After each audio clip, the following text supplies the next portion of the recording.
Olá pessoal, como diz na aula anterior, hoje falaremos sobre como formar ou criar uma cooperativa. Mas antes, é bom a gente conhecer resumidamente a história do cooperativismo no Brasil, pois daí pode-se ter a noção das peculiaridades das cooperativas brasileiras. Esse texto que vai estar abaixo foi extraído do artigo Algumas considerações sobre o cooperativismo agrário brasileiro, de José César Vieira Pinheiro. Então vamos lá. Várias experiências associativas surgiram no Brasil antes e durante o período colonial e do Império. Africanos nos quilombos e nas confrarias de negros assumiam funções parecidas às das cooperações da Idade Média. E artesãos livres também desenvolviam suas atividades associativas profissionais. Pode dizer também que as tradições de cooperação informal indígenas sobreviveram até a época recente, ou seja, até quando o processo de modernização capitalista se introduziu no campo.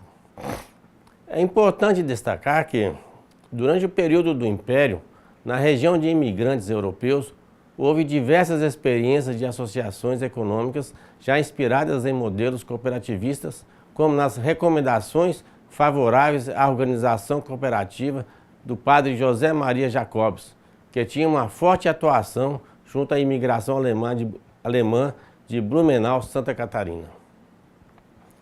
Com isso, as primeiras organizações efetivamente cooperativas começam a surgir.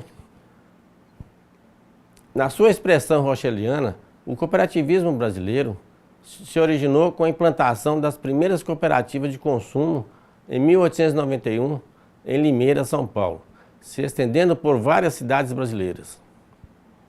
Em 1902, criou-se a primeira cooperativa de crédito rural do país, no estado do Rio Grande do Sul, sob a inspiração do padre jesuíta Theodor Amsterdam, considerado como um profundo conhecedor da experiência alemã. Com a variação desta cooperativa, sucedeu-se a criação de várias outras. Esse modelo tinha fundamentação na honestidade de seus cooperados, atuando especialmente junto aos pequenos produtores rurais, sendo aplicado em pequenas vilas ou comunidades rurais. O maior desempenho das cooperativas de crédito rural se deu no Rio Grande do Sul, onde chegaram a dispor de uma cooperativa central com mais de 50 cooperativas singulares a ela filiadas. No entanto, nota-se que as primeiras cooperativas fundadas no Brasil seguiram rigorosamente o modelo e a doutrina das europeias. Segundo Schneider, em 1991, isso se dá devido a essas cooperativas terem sido implantadas em ambiente cultural de imigrantes europeus e, também, porque os principais incentivadores de suas implantações eram europeus. Desde a década de 30, as cooperativas de crédito e de consumo surgiram no Nordeste, acompanhadas pelo poder público, com intervenção direta do governo central e de sua Secretaria de Agricultura. Este comportamento foi verificado especialmente durante o governo de Getúlio Vargas, o qual tinha uma ampla intervenção nas organizações da sociedade e da economia, de forma que a intervenção do governo nos sindicatos passou a ser refletida também nas cooperativas. Colocava o Estado como protetor e representante dos interesses das diferentes categorias sociais, sugerindo e até amparando a associação das mesmas, desde que controlada. Na década de 50, especialmente a partir do governo de Juscelino Kubitschek, em 1956, no seu plano de metas, foi dado um maior estímulo à produção de trigo, na tentativa de tornar o país autossuficiente deste produto. Com isso, o governo passou a liberar os estímulos oficiais na condição de os produtores se filiarem a cooperativas. Isso evidencia a utilização das cooperativas pelo Estado como instrumento para a implementação de suas políticas. Quando se constituíram as primeiras cooperativas no Brasil, em 1891, o Estado pouco interferiu no seu desenvolvimento. Do ponto de vista da legislação cooperativa, a evolução do cooperativismo brasileiro se classifica em 5 fases. Primeira, medidas legais pioneiras. Segunda, o crescimento com apoio legal e institucional. Terceiro, crise de reorganização. 4, renovação legal. E, por final, ao quinto, estrutural e desatrelamento do Estado e autogestão. As medidas pioneiras legais do cooperativismo brasileiro foram constituídas por 3 decretos. Os primeiros institutos legais definidos pelo poder público, que mencionavam o cooperativismo, só vieram surgir em 1936. Este decreto exprime a primeira manifestação do governo em prol do sistema ao admitir que os sindicatos tomem a iniciativa de fundar sociedades cooperativas. 4 anos mais tarde, através do decreto 1637, de 5 de janeiro de 1907, são instituídas as sociedades comerciais em nome coletivo, em comandida ou anônimas. Segundo Valdic, citado por Daniel em 1981, parte dessa legislação se dedicava aos sindicatos profissionais, os quais eram influenciados por leis francesas, causando imperfeições de ordem doutrinária nas cooperativas. Alguns anos depois, em 2 de 6 de 1926, é criado o decreto número 17.339, com a finalidade específica de aprovar regulamento sobre o sistema das cooperativas de crédito agrícolas e dos bancos populares. Embora não se disponha de registro especial sobre os reflexos da aplicação dessa nova legislação, é de se admitir que ele tenha conduzido os órgãos governamentais a uma maior vigilância na constituição dessas entidades e no cumprimento de seus objetivos. Somente a partir de 1932 é que as cooperativas se consagraram juridicamente com postulações doutrinárias do sistema cooperativista, deferindo-as como sociedade de pessoas e não de capital, inserindo-as na filosofia da cooperativa pioneira de Rochdale. Em 1932, foi criado o decreto 22.239. Neste decreto fica definido o crescimento cooperativo com apoio legal e institucional através de estímulos fiscais.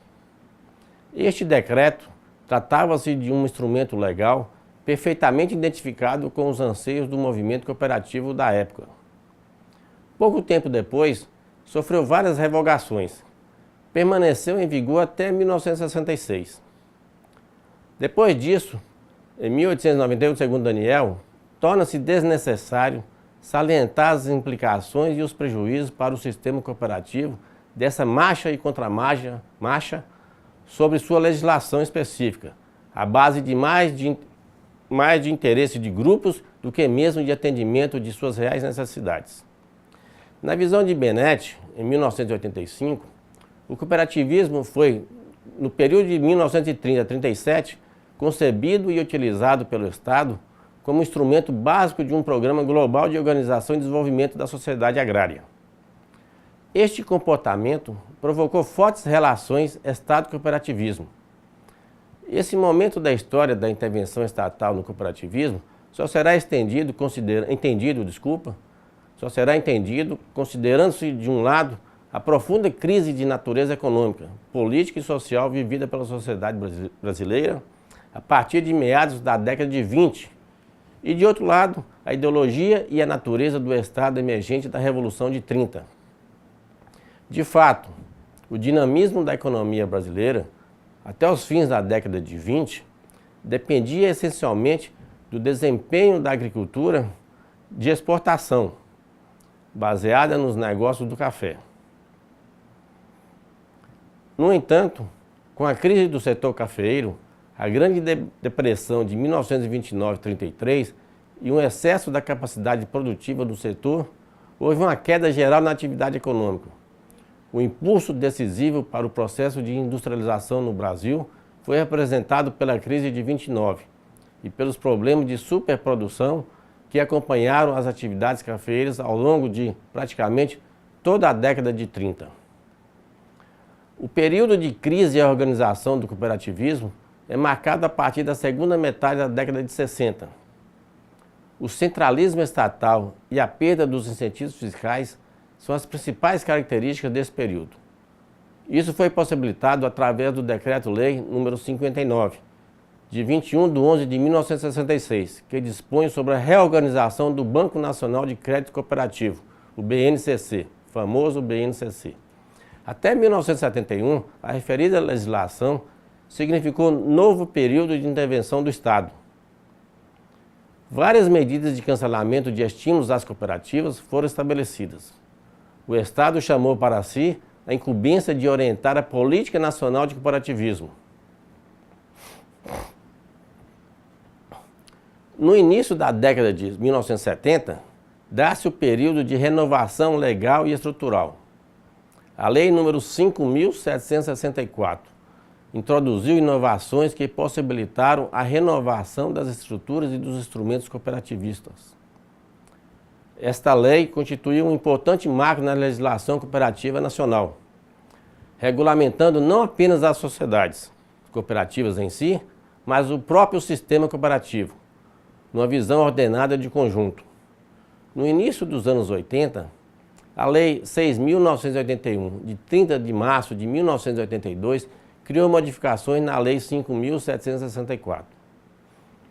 Finalmente, com a Constituição de 1988, houve o desatrelamento do Estado e a criação da autogestão. A promulgação dessa Constituição contempla que o sistema cooperativista brasileiro não depende mais da ação e da intervenção do Estado em seu funcionamento, vedando, portanto, a interferência estatal nessas organizações. A Constituição em vigor registrou vários avanços no cooperativismo brasileiro, destacando-se a autonomia das cooperativas. Esse é o mais importante, a autonomia das cooperativas. A partir desse momento, o cooperativismo passou a depender mais da sua organização interna, da coesão e participação dos associados e do conjunto das ações integradas do que dos controles e incentivos governamentais. Porém, atualmente, o cooperativismo encontra-se num vácuo jurídico devido à falta de uma legislação clara e moderna que venha aperfeiçoar a antiga legislação com modificações efetuadas por ocasião do processo constituinte de 1988, ainda não regulamentadas. Para Schneider, 1991, é próprio do surgimento do cooperativismo nos países de terceiro mundo a forte intervenção e apoio do Estado.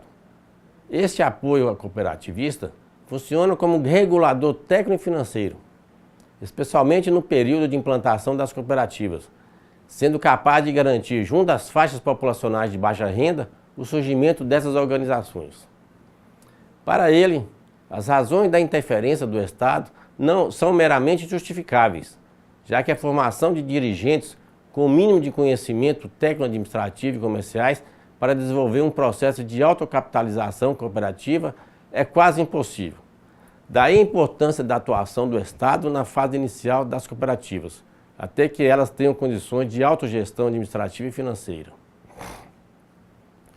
O quadro traçado por Schneider, em 1991, evidencia que, na prática, é perceptível o interesse do Estado em continuar a exercer ingerência nas cooperativas, mesmo depois que tenham condições de autogestão.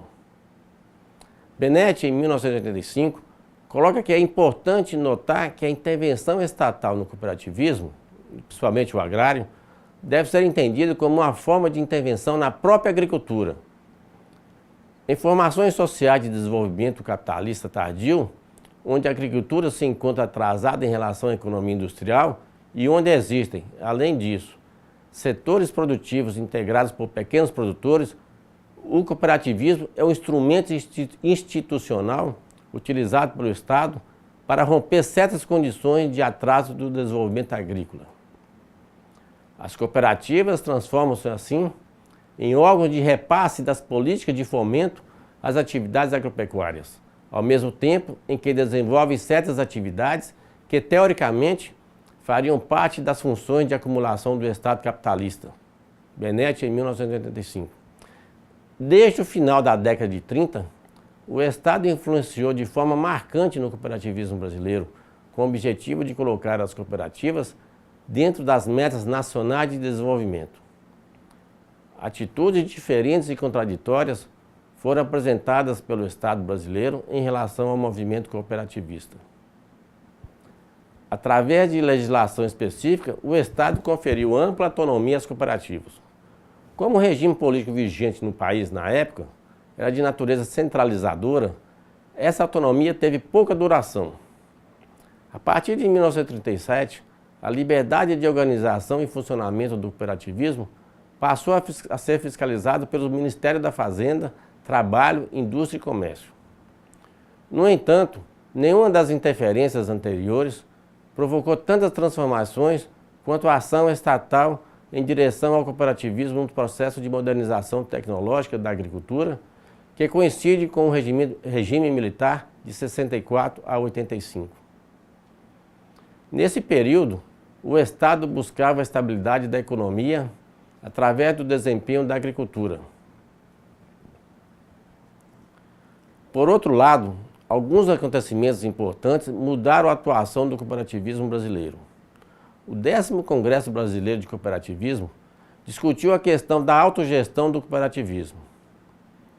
O processo de abertura comercial do Brasil, iniciado no final dos anos 80, e o afastamento do Estado, devido às reformas das atividades econômicas, influenciaram significativamente a atuação do cooperativismo brasileiro, obrigando este segmento a buscar novos desafios e ampliar suas formas de atuação, com visitas a poder trazer benefícios para os seus associados.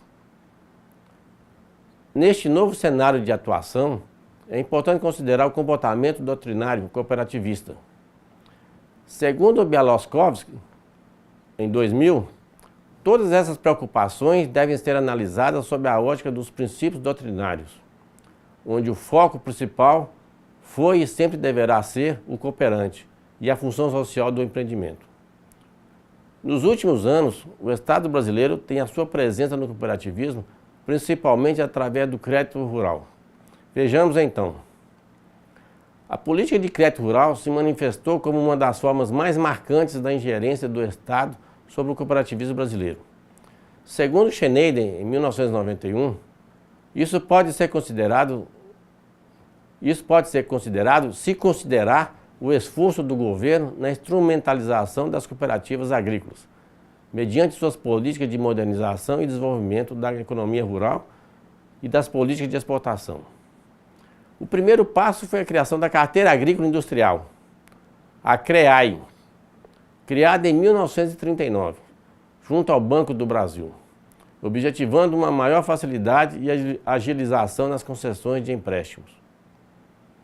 Segundo outro pesquisador, Santos, em 1988, o principal motivo para a criação da CREAI foi a constatação de que os recursos financeiros tinham grandes dificuldades para chegar ao setor rural, necessitando o Estado de um veículo para garantir o suprimento de tais recursos.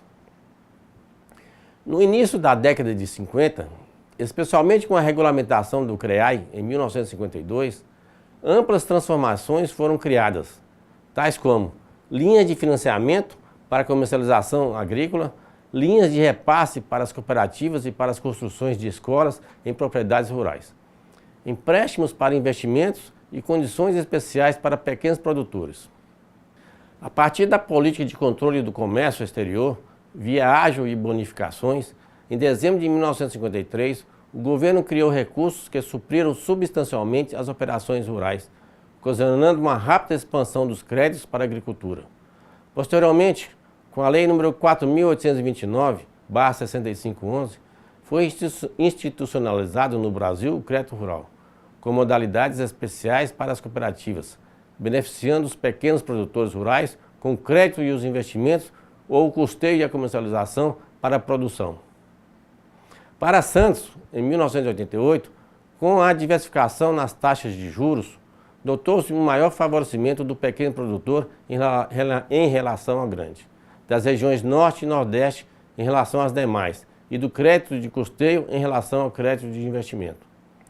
Novas medidas complementares importantes que intensificaram a ação do governo, junto ao agricultor e junto às cooperativas, foram criadas com o objetivo de expandir o crédito rural para a produção, o investimento e a comercialização primária a baixos custos, entre elas a reforma bancária introduzida pela Lei nº 595 em dezembro de 1964, o Decreto-Lei nº 5.212, de janeiro de 1943, complementado com a Lei nº 1.506, de dezembro de 1951, que criou a Comissão de Financiamento da Produção, também a conhecida CFP, cujo decreto determina os preços mínimos para o financiamento, controla os preços através da aquisição da produção, além de estabelecer assistência técnica como obrigatória para aquisição de financiamento.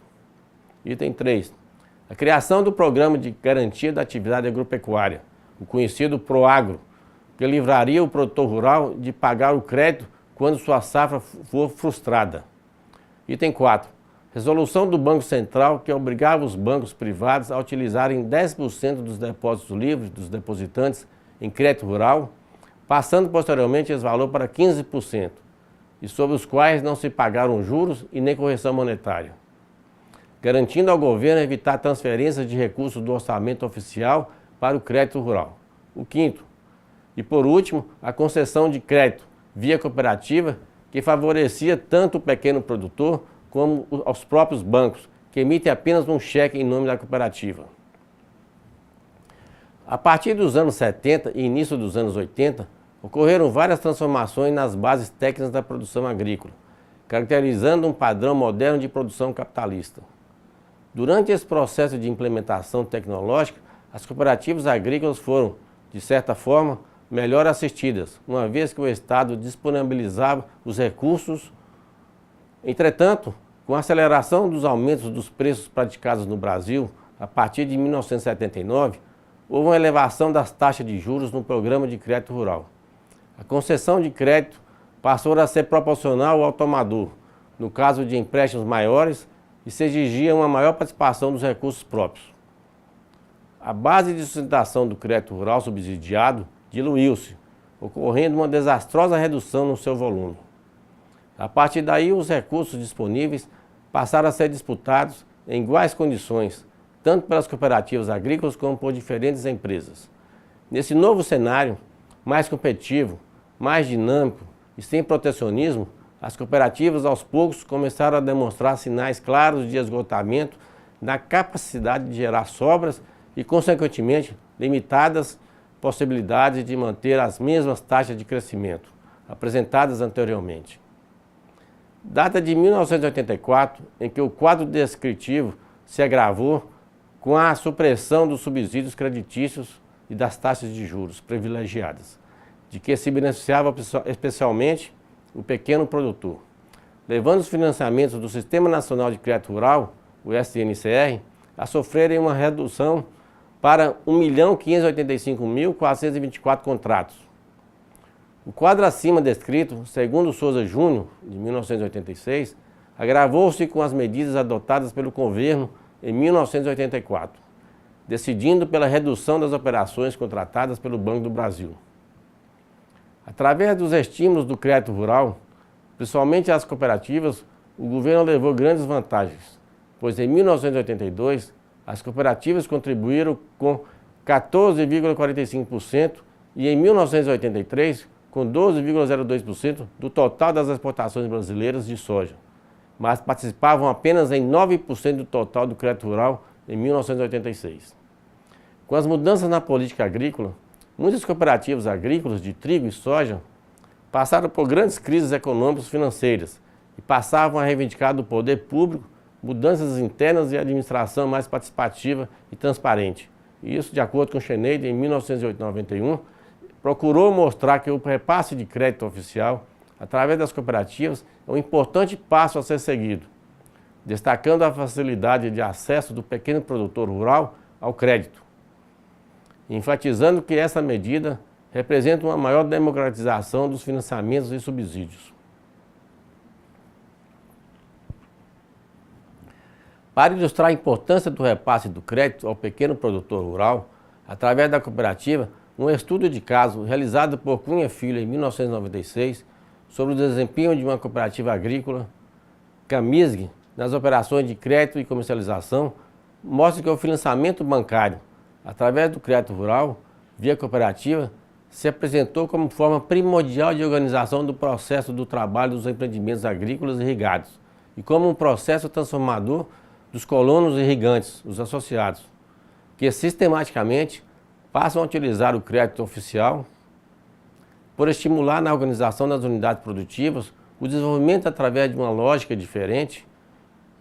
De uma forma mais geral, o trabalho mostra que a institucionalização do crédito aos associados provocou também mudanças na forma como esses produtores passaram a encarar o processo produtivo.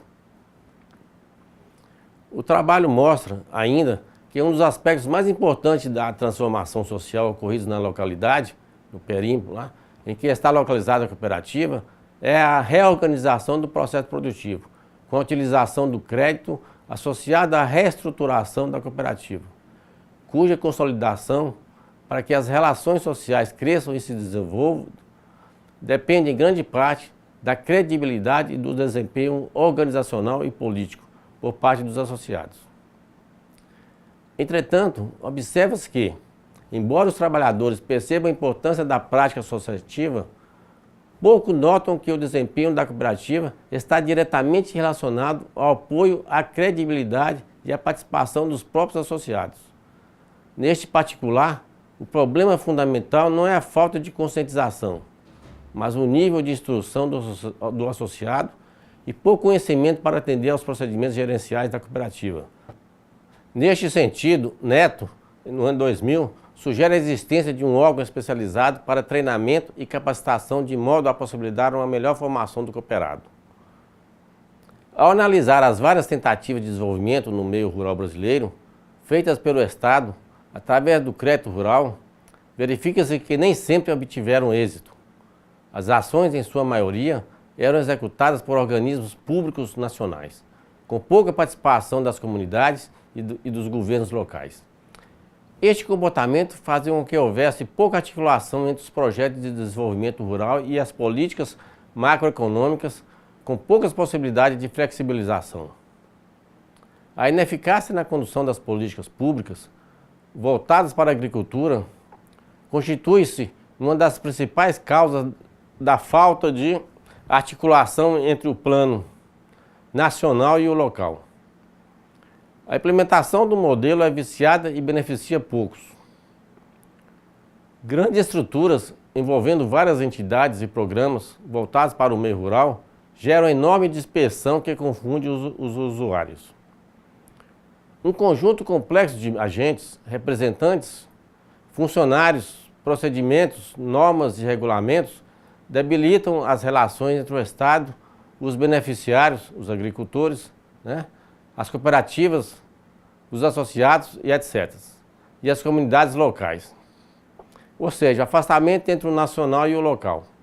No geral, essas entidades são enfraquecidas, estabelecem regras próprias e seus programas são inconsistentes, pois falta coordenação, planejamento e, portanto, sinergia entre os diferentes instrumentos de política do governo. Esse comportamento gera, assim, ineficiência e perda de confiança dos usuários, além de favorecer a discriminação e ao clientelismo político, comprometendo a eficiência dos gastos públicos. A crise do Estado brasileiro, durante os anos 80, se manifestou no Sistema Nacional de Crédito Rural, o famoso SNCR, pelos mecanismos de indexação monetária e de uma taxa real de juros elevada, que compromete a consistência dos mecanismos estabelecidos pelo governo. Os produtores entraram em graves crises de inadimplência, agravada ainda mais pelos sucessivos fracassos dos planos heterodoxos de controle da inflação, que fizeram com que os contratos de crédito rural sofressem variações incompatíveis com o comportamento dos preços relativos dos produtos agrícolas, determinados por mercados bem mais competitivos. Os planos econômicos provocaram aumentos no endividamento das cooperativas, pois, por um lado, as dívidas agrícolas foram corrigidas, por outro, os preços dos produtos agrícolas ficaram congelados.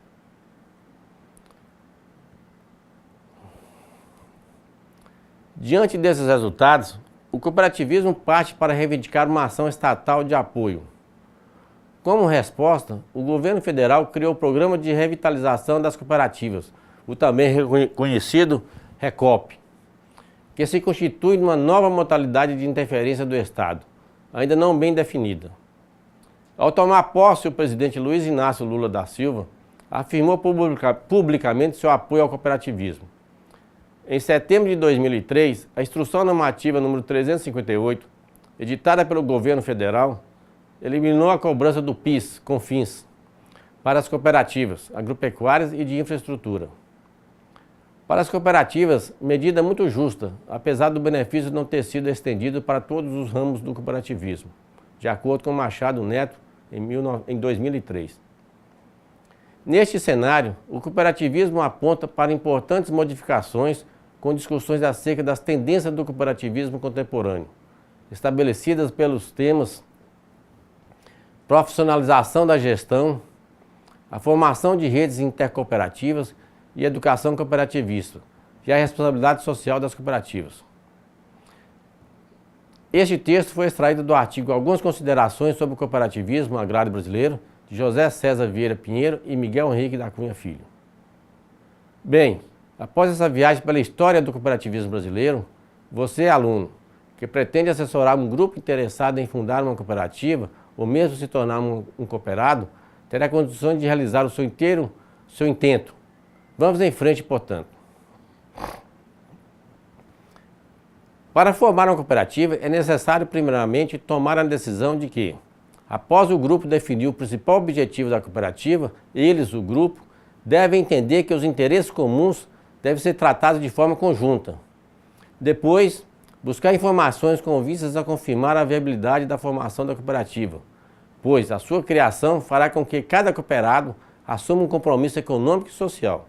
Veja bem, compromisso econômico é desembolsar dinheiro para formar o capital da cooperativa e compromisso social é participar de reuniões e prestação de serviços para a cooperativa. Bem, antes de falarmos dos procedimentos administrativos ou burocráticos, vão aí algumas dicas. Primeira delas, todos os participantes do grupo devem ter a clareza de que a sua participação é fator essencial para o sucesso deste novo empreendimento. Segunda, todos devem ter em mente, ou seja, todos devem saber quais os objetivos da associação. Terceiro, o grupo deve ter a clareza do negócio da empresa e qual é o seu mercado. Quarto, os membros devem saber, o mais detalhado possível, como funciona uma cooperativa e ter a consciência se a sua formação é a melhor solução ou se, no caso, se não seria melhor participar de uma outra cooperativa. Quinto, devem trocar informações sobre as experiências que os membros do grupo já conhecem. Sexto, todos devem ter a consciência de seus direitos e deveres de cooperado. Também devem avaliar se todos têm condições de cumprir com o compromisso de colaborar com o capital fixado para a constituição da empresa.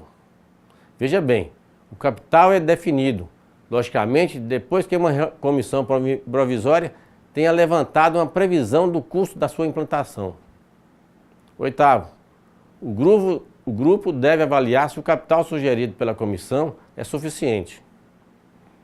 Agora, depois dessas dicas, vamos ver quais são os passos a tomar. Primeiro passo, ter o grupo de no mínimo 20 pessoas. Depois, eleger a comissão para elaborar o projeto de viabilidade técnico-econômica. Posteriormente, contactar a Organização das Cooperativas Brasileiras, OCB, com o intuito de obter informações relativas ao empreendimento. Depois, definir comissão para elaborar a minuta de estatuto, compatível com os interesses e necessidades do grupo e com as regras de funcionamento de uma cooperativa. E para providenciar documentos necessários para o registro, na Junta Comercial e OCB. A Comissão de Fundação faz a convocação de Assembleia Geral de Fundação.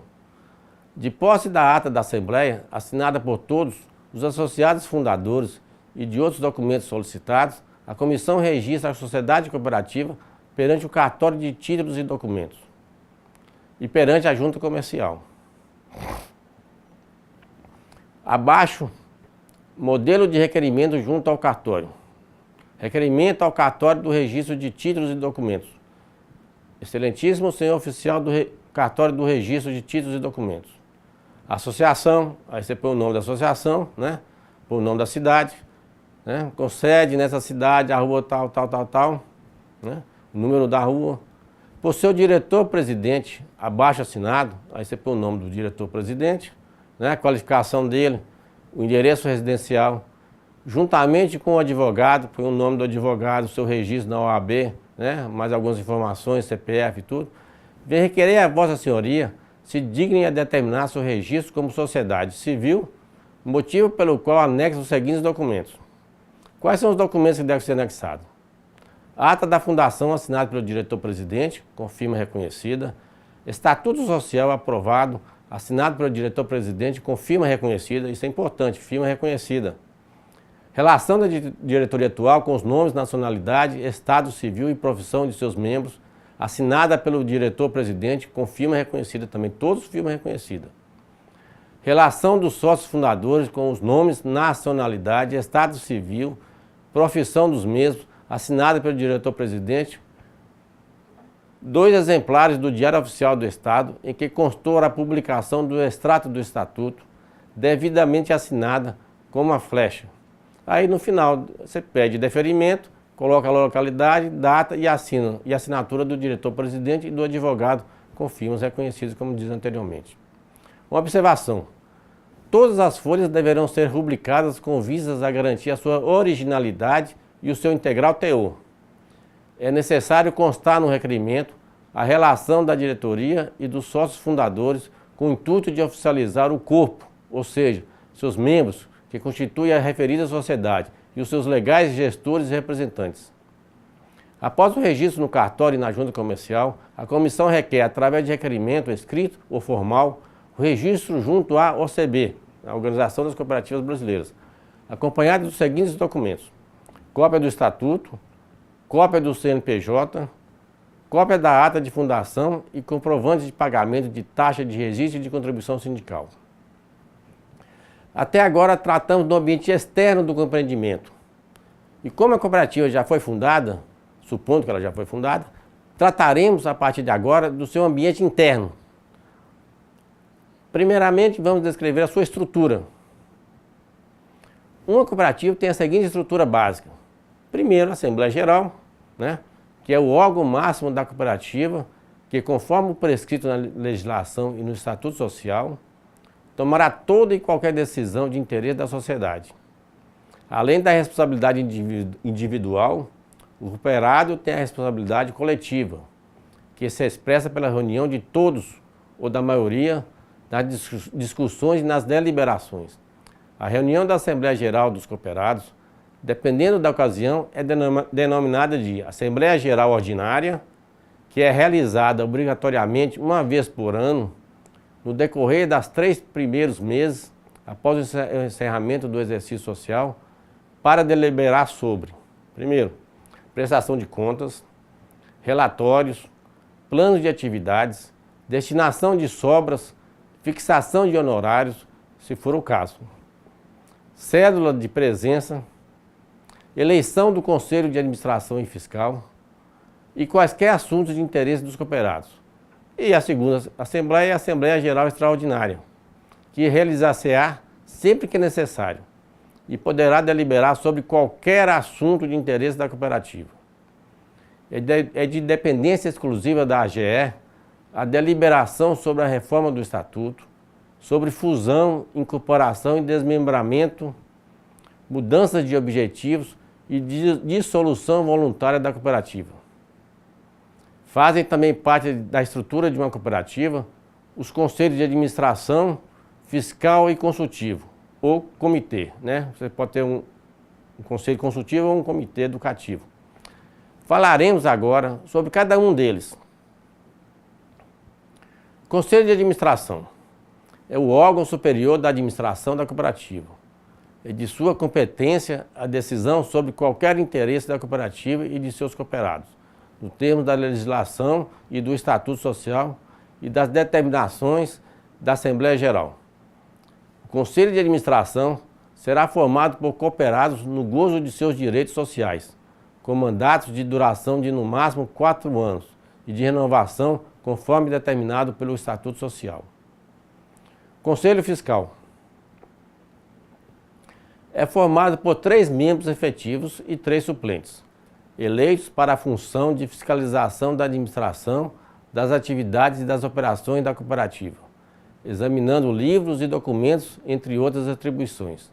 É um órgão independente e da administração. Ou seja, ele é independente tanto da administração, certo? Como também de alguma interferência externa. Tendo o objetivo de representar a Assembleia Geral no desempenho de funções durante um período de 12 meses, no caso de conselho consultivo ou comitê educativo. Ele pode ser temporário ou permanente, constitui-se em órgão auxiliar da administração. Pode ser criado através da AGO, com a finalidade de realizar estudos e apresentar soluções sobre situações específicas. Pode adotar, modificar ou fazer cumprir questões, inclusive no caso de coordenação de programa de educação cooperativista, junto aos cooperados, familiares e membros da comunidade da área de ação da cooperativa. Qualquer agrupamento de pessoas que visa objetivo comum, para que consiga atingir esse objetivo, é necessário que se organizem e tracem normas de comportamento em grupo, traduzidas em direitos e deveres. Vamos estudar agora os direitos e deveres do cooperado. Os direitos do cooperado são: o cooperado tem direito a votar em candidatos eletivos e ser votado quando se candidatam a algum cargo. Ou seja, ele tem o direito de votar e ser votado. Segundo, participar da administração através de candidatura a algum cargo, ou como funcionário, ou mesmo através de sugestões, opiniões ou consultas. Terceiro, receber retorno financeiro proporcional às operações no final do exercício. Quarto, o cooperado tem o direito de examinar livros e documentos da empresa. Ele tem também o direito de convocar a assembleia, caso seja necessário, atendendo à legislação. Solicitar esclarecimento aos conselhos de administração e fiscal. Também o cooperado tem o direito de opinar quando achar necessário ou quando for solicitado e defender as suas ideias referentes à boa condução da cooperativa. Também tem o direito de propor medidas de interesse da cooperativa. Participar do julgamento de sócios e dirigentes dentro da Assembleia também é direito seu. Tem o direito de demitir-se da cooperativa e receber o seu capital de acordo com o estatuto. Para contribuir com as boas práticas administrativas e gerenciais, e até mesmo para a sustentabilidade do empreendimento, é de bom tom que o cooperado cumpra com os seus deveres. Ou seja, quais são os deveres agora do cooperado? Primeiro, é recomendável que o associado participe das assembleias. Segundo, o cooperado deve operar com a empresa o máximo possível. Terceiro, quando possível, é recomendado que aumente o seu capital na cooperativa. Quarto, o cooperado tem o dever de acatar a decisão da maioria. Quinto, votar nas eleições da cooperativa. Sexto, tem o dever de cumprir com seus compromissos com a cooperativa. Sétimo, deve se manter informado a respeito da cooperativa. E, por último, acompanhar os eventos de educação cooperativista, as atividades administrativas e gerenciais. Abaixo um modelo de estatuto de uma cooperativa com algumas considerações, né? Então, estatuto social da cooperativa tal, né? Você escreve o nome da cooperativa. Depois vem a cooperativa do ramo da atividade, você fala qual que é o ramo dela, a cooperativa de produtores rurais, qualquer coisa assim, né? Aprovado em Assembleia Geral de Constituição, realizada aí você coloca a data, né? Vamos agora do capítulo número 1, da denominação, sede, foro, área de atuação, duração e ano social. Artigo 1º. Com a denominação de cooperativa de, aí você põe a sigla dele e o nome completo, foi na data de, você põe a data, constituída sob a forma de sociedade cooperativa de natureza civil, que é importante, de responsabilidade limitada, também importante, sem fins lucrativos, que se regerá pelas disposições do presente e pelas leis e regulamentos vigentes, tendo a sede e administração em, aí você põe o estado, né?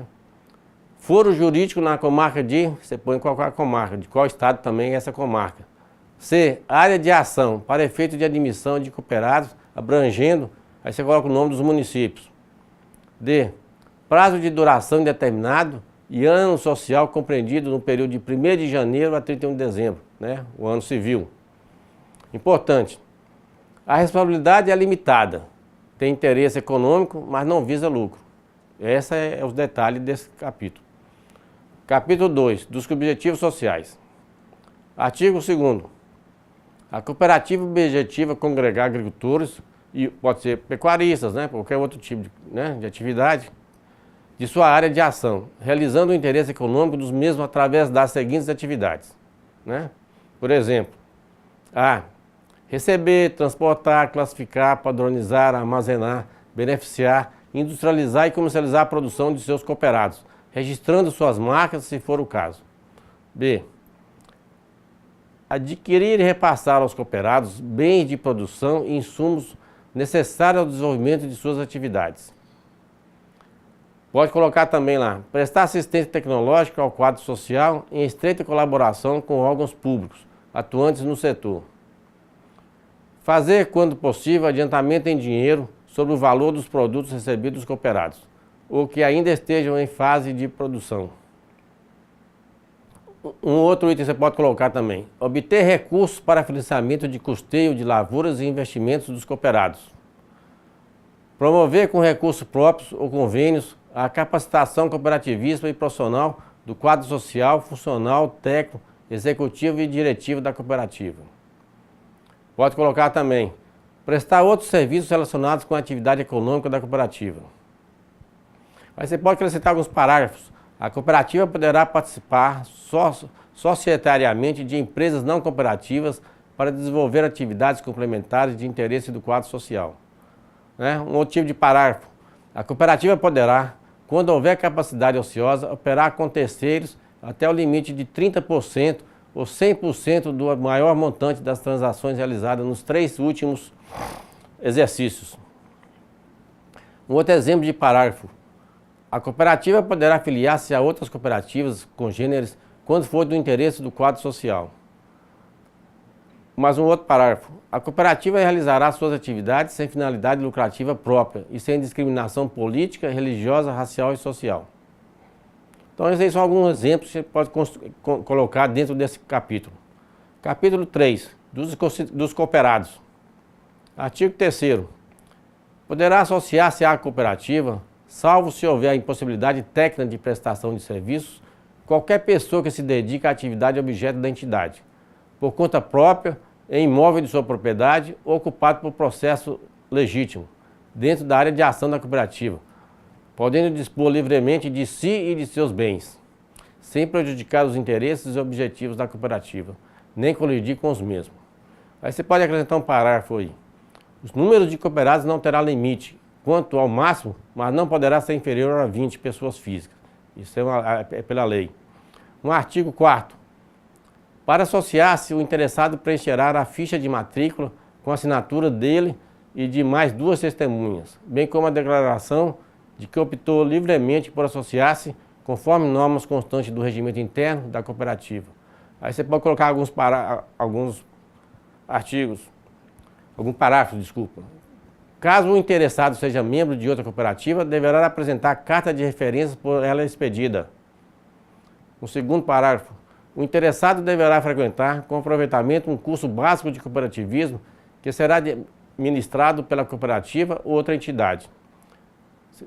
Outro exemplo de parágrafo. Concluído o curso, o Conselho de Administração analisará a proposta de admissão e, se for o caso, a deferirá, devendo então o interessado subscrever cotas partes do capital nos termos deste estatuto e assinar o livro de matrícula.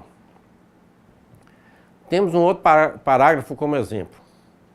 A subscrição das cotas partes do capital social e assinatura no livro de matrícula complementam a sua admissão na cooperativa. Artigo 5º, um outro artigo também como exemplo.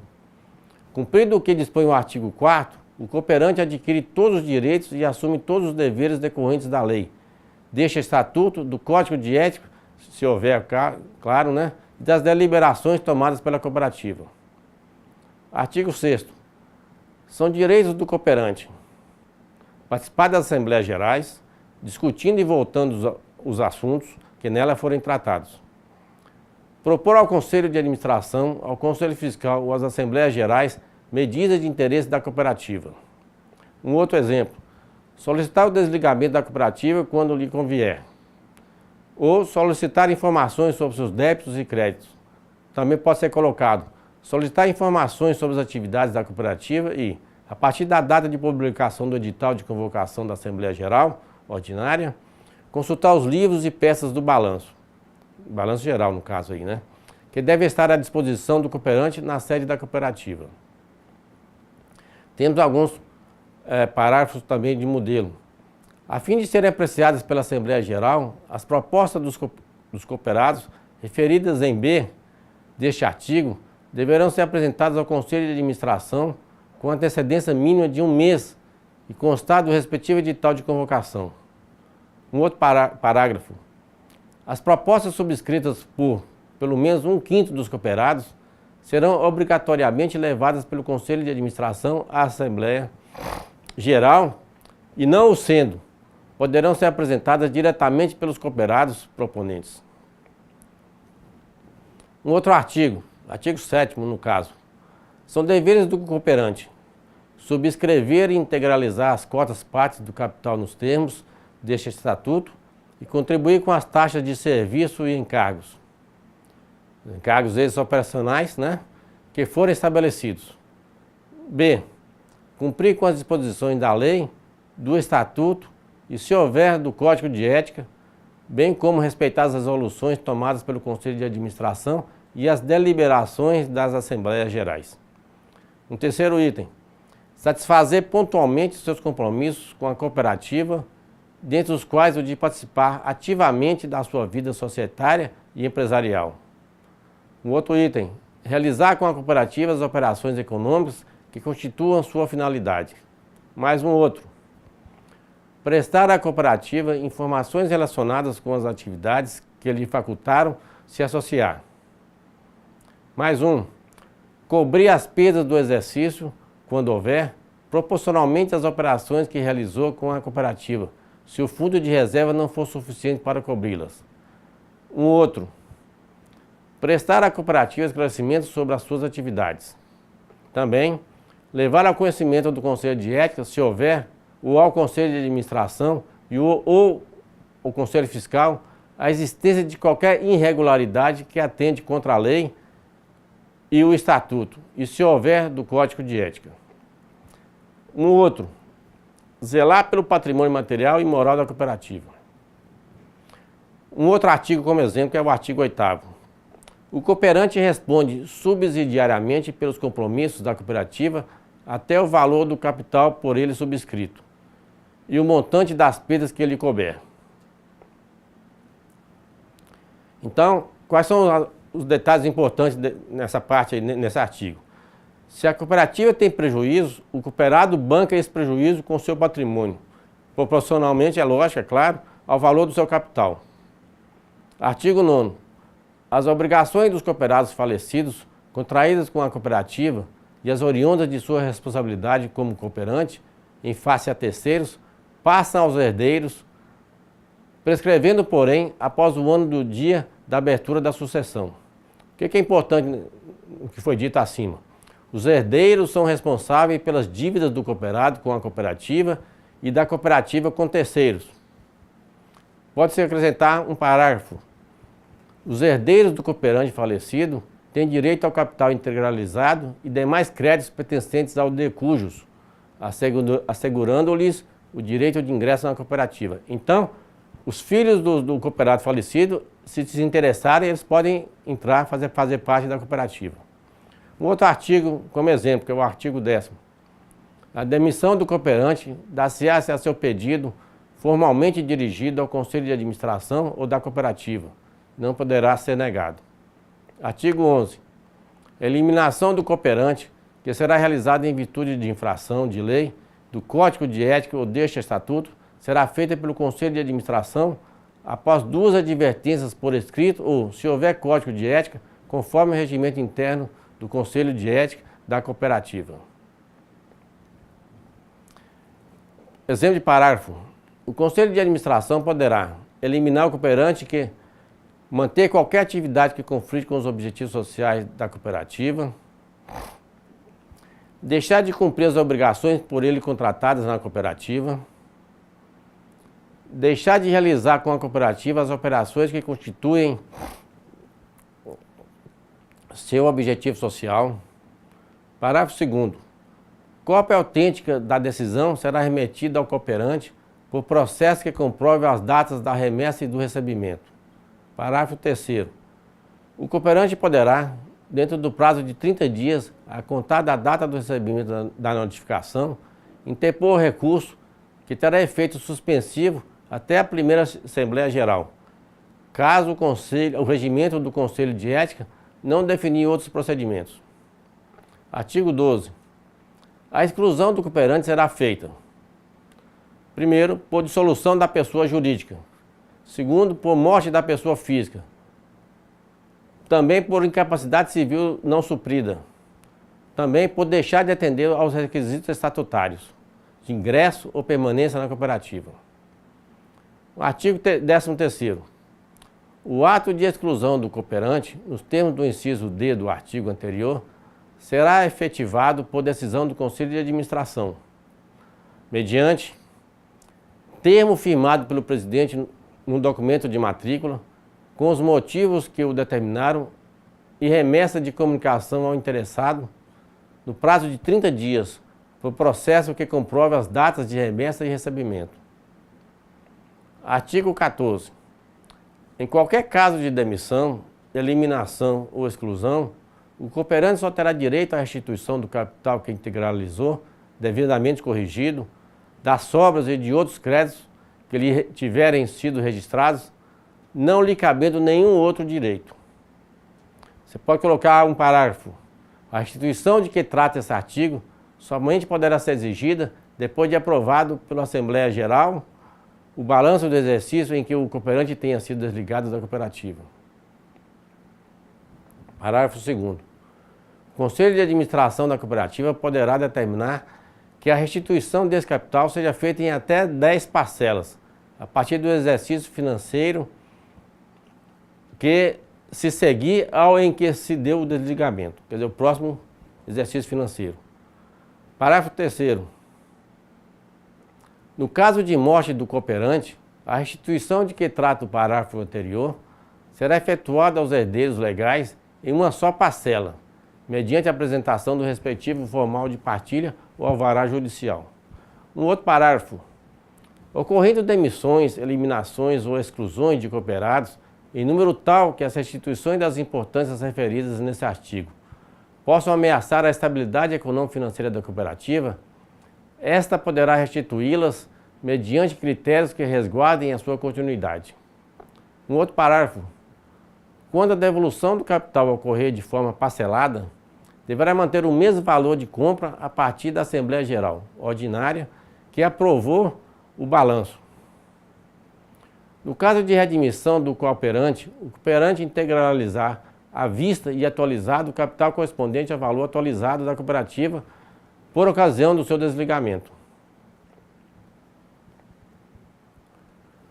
Os atos de demissão, eliminação ou exclusão acarretam o vencimento e pronta exigibilidade das dívidas do cooperante na cooperativa, sobre cuja liquidação caberá ao Conselho de Administração decidir. O que tem de importante no que foi dito anteriormente? Primeiro que o cooperado que sair da cooperativa tem que pagar suas dívidas com a cooperativa. Então isso é o mais importante. O cooperado não pode sair da cooperativa deixando dívidas. Vamos para um próximo capítulo. Capítulo 4, da organização do quadro social. Então seria, no caso aí, o artigo 16. O Conselho de Administração da cooperativa definirá, através do regimento interno, aprovado em Assembleia Geral, a forma de organização do seu quadro social. Artigo 17. Os representantes do quadro social, junto à administração da cooperativa, terão, entre outras, as seguintes funções. Uma delas: servir de elo de ligação entre a administração e o quadro social. Explicar aos cooperados o funcionamento da cooperativa, esclarecer aos cooperados sobre seus deveres e direitos junto à cooperativa. Então esse capítulo aí é um capítulo curto, né? Muito simples. Vamos para um próximo capítulo. Capítulo 5º, do capital. Seria o artigo 18. O capital da cooperativa, representado por cotas partes, não terá limite quanto ao máximo e variará conforme o número de cotas partes subscritas, mas não poderá ser inferior a tanto. Aí você põe a decisão do grupo, né? Você põe o valor de qual seria o mínimo. Parágrafo 1º. O capital é subdividido em cotas partes no valor de tanto. Aí o grupo define. Cada uma cota parte teria um valor de tanto. Parágrafo 2º. A cota parte é indivisível, intransferível a não cooperados, não podendo ser negociada de modo algum, nem dada em garantia e sua subscrição, integralização, transferência ou restituição será sempre escriturada no livro de matrícula. Isso é muito importante. Parágrafo 3º. A transferência de cotas partes entre cooperados, total ou parcial, será escriturada no livro de matrícula mediante termo que conterá as assinaturas do cedente, do cessionário e do presidente da cooperativa. Um outro parágrafo. O cooperante deve integralizar as cotas partes à vista, de uma só vez, ou subscrevê-los em prestações periódicas, independente de chamada ou por meio de contribuições. Um outro artigo que podemos colocar, um outro parágrafo. Para efeito de integralização de cotas partes, ou de aumento do capital social, poderá a cooperativa receber bens avaliados previamente e após a homologação da Assembleia Geral. Parágrafo 6º. Para efeito de admissão de novos cooperados ou novas subscrições, a Assembleia Geral atualizará anualmente, com aprovação de 2/3 dos cooperados presentes com direito a voto, o valor das cotas partes, consoante proposição do Conselho de Administração, respeitados os índices de desvalorização da moeda publicados por entidade oficial do governo. Um outro parágrafo. Nos ajustes periódicos de contas com os cooperados, a cooperativa pode incluir parcelas destinadas à integralização de cotas partes do capital. Mais um outro parágrafo como exemplo. A cooperativa distribuirá juros de até 12% ao ano, que são contados sobre a parte integralizada do capital, se houver sobras. Artigo 19. O número de cotas partes do capital social a ser subscrito pelo cooperante, por ocasião de sua admissão, será variável de acordo com sua produção, comprometida na cooperativa, não podendo ser inferior a 10 cotas partes ou superior a 1/3 do total subscrito. Parágrafo 1º. Podemos colocar um parágrafo aí nesse artigo. O critério de proporcionalidade entre a produção e a subscrição de cotas partes é referido nesse artigo, bem como as formas e os prazos para sua integralização serão estabelecidos pela Assembleia Geral com base em proposição do Conselho de Administração, que, entre outros, deve considerar, primeiro, os planos de expansão da cooperativa, as características dos serviços a serem implantados, a necessidade de capital para imobilização e giro, eventuais alterações na capacidade de produção do cooperante.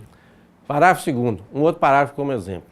Eventuais alterações na capacidade de produção do cooperante, posteriores à sua admissão, obrigarão ao reajuste de sua subscrição, respeitados os limites estabelecidos no caput deste artigo.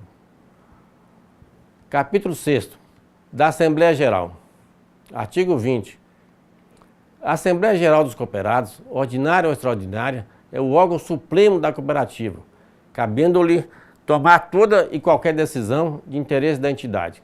Suas deliberações vinculam a todos, ainda que ausentes ou discordantes. Artigo 21. A Assembleia Geral será habitualmente convocada e dirigida pelo presidente.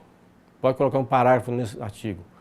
Poderá também ser convocada pelo Conselho Fiscal se ocorrerem motivos graves e urgentes ou ainda, após solicitação não atendida por 1/5 dos cooperados em pleno gozo de seus direitos sociais. Um outro parágrafo.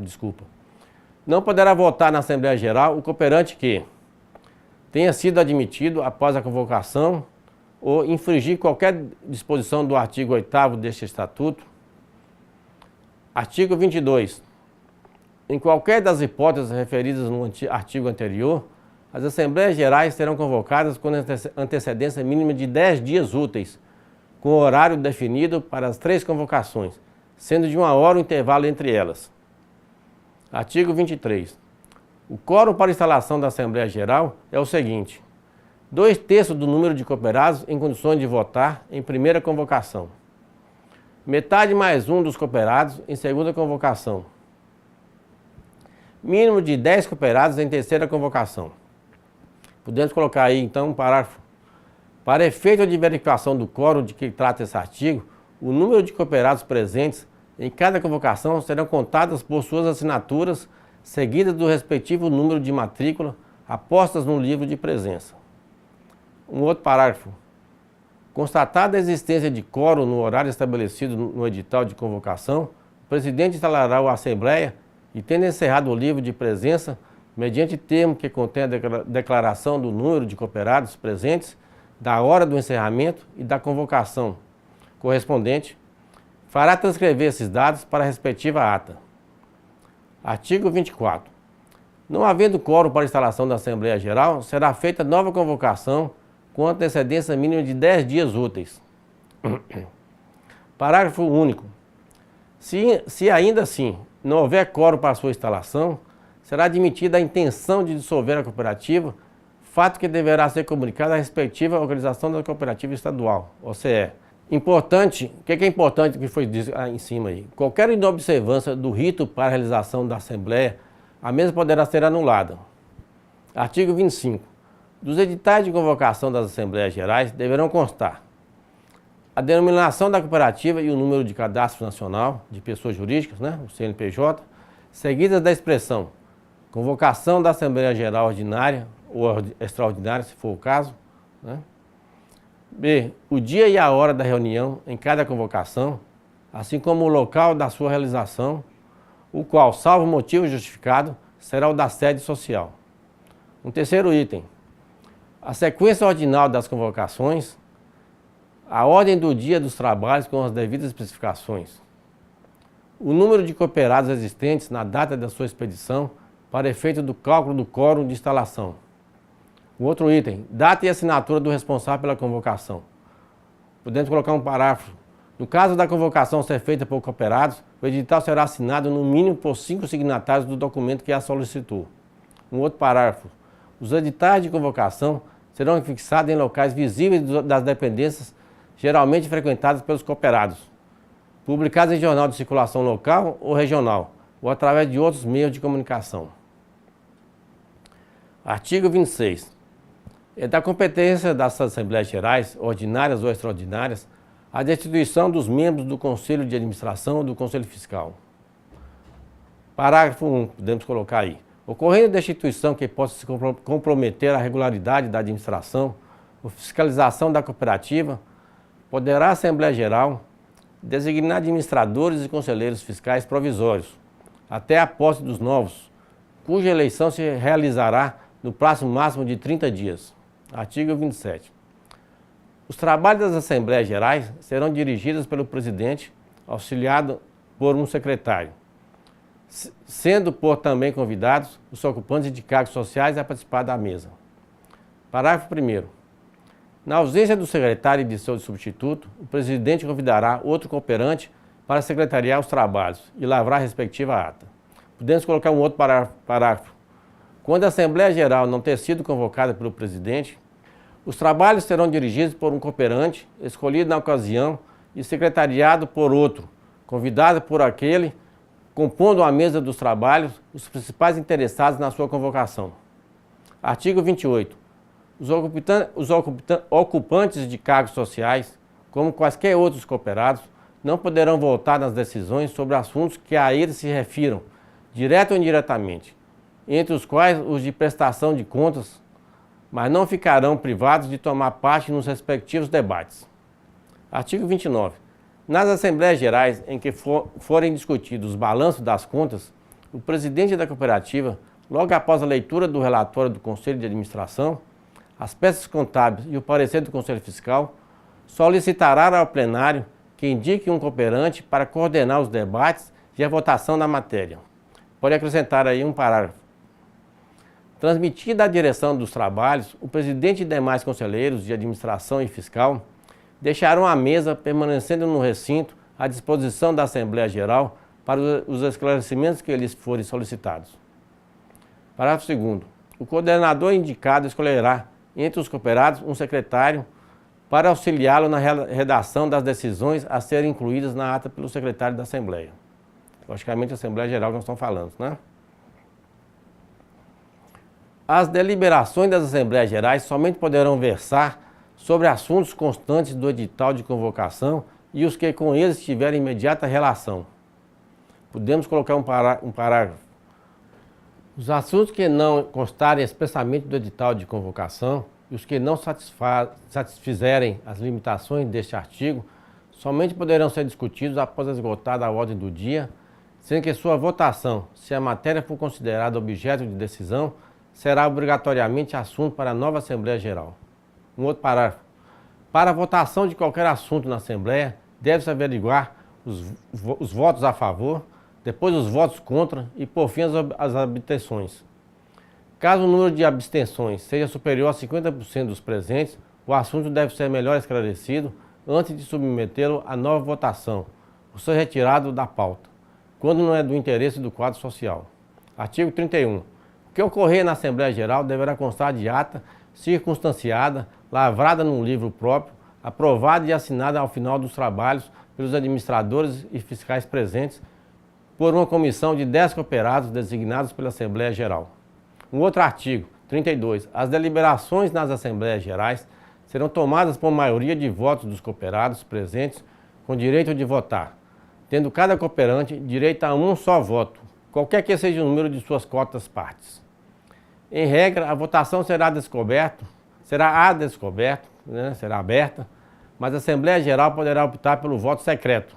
Parágrafo 2º. Caso o voto seja descoberto, deve-se averiguar os votos a favor, os votos contra e as abstenções. Artigo 33. Prescreve em 4 anos a ação para anular as deliberações da Assembleia Geral viciadas de erro, dolo, fraude ou simulação, ou tomadas com violação de lei ou do Estatuto, contado o prazo da data em que a Assembleia Geral tiver sido realizada. O artigo 34. A Assembleia Geral Ordinária, que se realizará obrigatoriamente uma vez por ano, no decorrer dos 3 primeiros meses após o término do exercício social, deliberará sobre os seguintes assuntos, que deverão constar na ordem do dia. Primeiro, resultado das pré-assembleias, reuniões preparatórias. Segundo, prestação de contas dos órgãos de administração, acompanhada do parecer do Conselho Fiscal, compreendendo relatório da gestão, balanço geral, demonstrativo das obras apuradas ou das perdidas e parecer do Conselho Fiscal. Quarto, plano de atividades da cooperativa para o exercício seguinte. Destinação das sobras apuradas ou o rateio das perdas, deduzindo-se, no primeiro caso, as parcelas para os fundos obrigatórios. Criação de novos conselhos, como o Conselho de Ética, definindo-lhes as funções para melhorar o funcionamento da cooperativa. Também, eleição e posse dos componentes do Conselho de Administração, do Conselho Fiscal e de outros conselhos, quando for o caso. Outra, fixação dos honorários, gratificações e da cédula de presença para os componentes do Conselho de Administração e do Conselho Fiscal. Uma outra, qualquer assunto de interesse social, excluídos os enumerados no artigo 41 deste Estatuto. Podemos colocar como exemplo aí, alguns parágrafos. Primeiro, os membros dos órgãos de administração e fiscalização não poderão participar da votação das matérias referidas nos itens B e F deste artigo. Parágrafo 2º. A aprovação do relatório, balanço e contas dos órgãos de administração não desonera seus componentes da responsabilidade por erro, dolo, fraude ou simulação, bem como por infração da lei ou deste Estatuto. Artigo 35. A Assembleia Geral Extraordinária realizar-se-á sempre que necessário, podendo deliberar sobre qualquer assunto de interesse da cooperativa, desde que é mencionado no edital de convocação. Estamos falando então agora da Assembleia Geral Extraordinária. Artigo 36. É da competência exclusiva da Assembleia Geral Extraordinária deliberar sobre os seguintes assuntos: reforma do Estatuto, fusão, incorporação ou desmembramento da cooperativa, mudança de objetivo da sociedade, dissolução voluntária e nomeação de liquidantes, contas do liquidante. Deve colocar aí um parágrafo. São necessários votos de 2/3 dos cooperados presentes para tornar válidas as deliberações de que trata esse artigo. Artigo 37.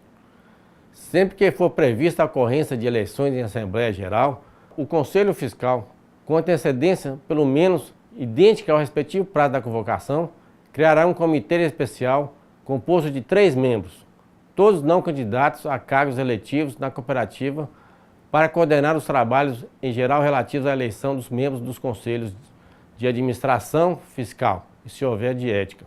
Artigo 38. No exercício de suas funções, compete ao comitê especialmente: primeiro, certificar-se dos prazos de vencimento dos mandatos dos conselheiros em exercício e do número de vagas existentes. Segundo, divulgar entre os cooperados, através de circulares e outros meios adequados, o número e a natureza das vagas a preencher. Solicitar aos candidatos a cargo eletivo que apresentem certidão negativa em matéria civil e criminal e de protestos dos cartórios das comarcas em que tenham residido nos últimos 5 anos, bem como certidão de registro de imóveis que possuam. Um outro item: registrar os nomes dos candidatos pela ordem de inscrição, verificando-se se estão no gozo de seus direitos sociais e se foi observado o disposto no parágrafo 3º do artigo 4º deste Estatuto. O outro item: verificar por ocasião da inscrição se existem candidatos sujeitos às incompatibilidades previstas no parágrafo único dos artigos 46 e no parágrafo 1º do artigo 58 deste Estatuto, fazendo com que assinem declaração negativa a respeito. Organizar fichas contendo o currículo dos candidatos, das quais constem, além da individualização e dados profissionais, as suas experiências e práticas cooperativistas, sua atuação e tempo de cooperante na cooperativa, e outros elementos que os distingam. Outro item: divulgar o nome e o currículo de cada candidato, inclusive o tempo em que está associado à cooperativa, para conhecimento dos cooperados.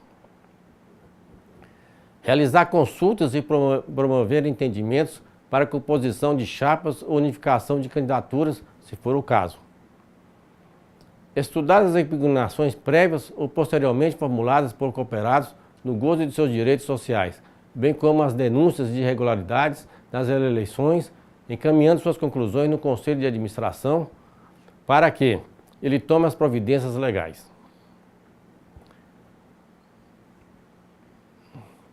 O comitê fixará prazo para inscrição de candidatos, de modo que possam ser conhecidos e divulgados os nomes em 5 dias antes da data da Assembleia Geral, que vai proceder às eleições. Isso é um parágrafo que pode ser colocado.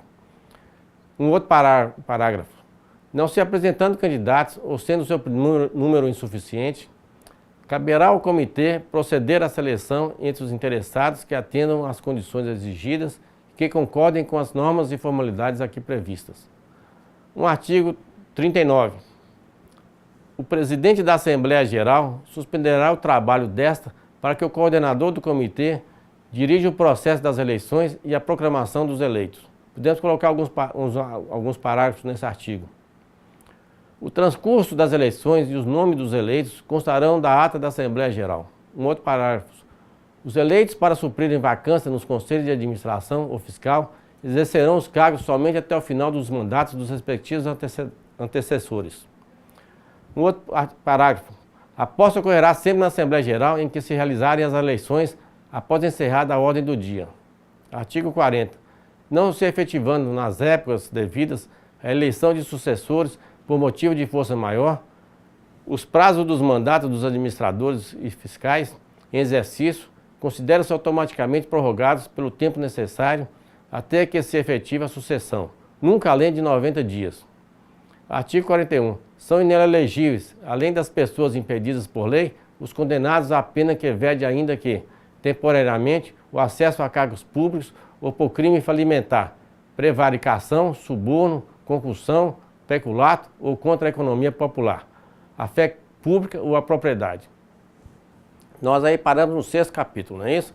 Uma cooperativa, por ser uma empresa mais sofisticada, mais complexa, né? Geralmente um estatuto vai até uns 12, 13 capítulos, né? Então, como a aula, para não prolongar muito, né? E eu dei, para vocês terem uma ideia, né? De como seria então o estatuto de uma cooperativa, né? Acredito que na apostila deve ter um modelo de estatuto do início ao fim, né? Então, por enquanto é estamos terminando a aula, né? Eu agradeço a presença de vocês e até a próxima. Muito obrigado.